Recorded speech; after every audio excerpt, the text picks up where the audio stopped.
ووایه څه شوي دي؟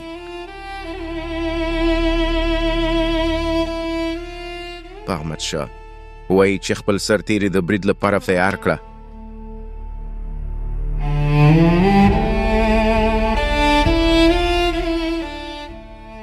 یعنې څه؟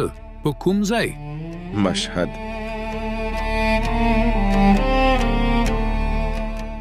په مشهد برید کوي. مونږ شاهرخ ته لیک لیږلی او هغه له دې خبر دی چې په هغه برید کوو.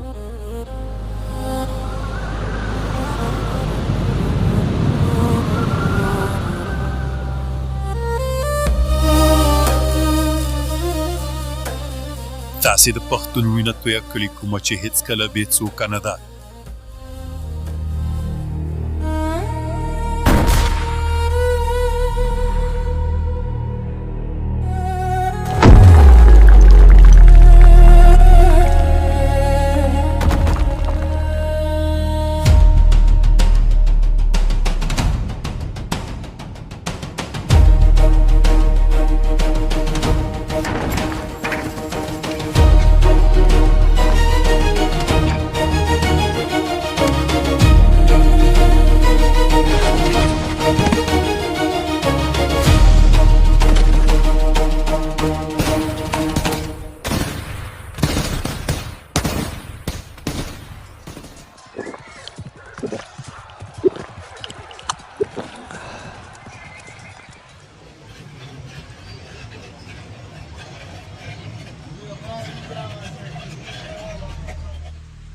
که موږ ترجمې پورې برید ونه کړو نو یخ به له جنګه ډېر سرتیري ووژني.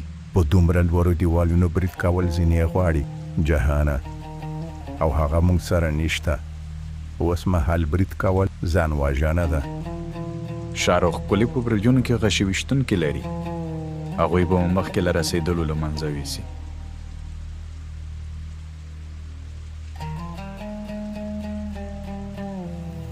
شاهپسند سم وای، خو دا ځل برید به توپیر ولري.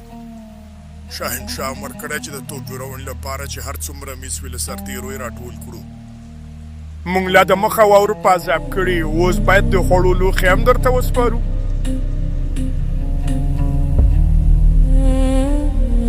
دا هر څه زموږ د ښې لپاره دي، که نه نو موږ به دا لوړ دیوالونه ړنګ نه شو کړای. تاسې باید پوه شئ په دې باندې. دا به د مشهد دیوالونه وشکوي. زه تاسې ته ډاډ درکوم شاهنشاه.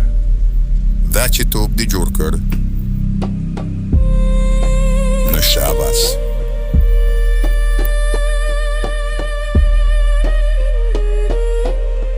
دوی بیا په څه اخته دي؟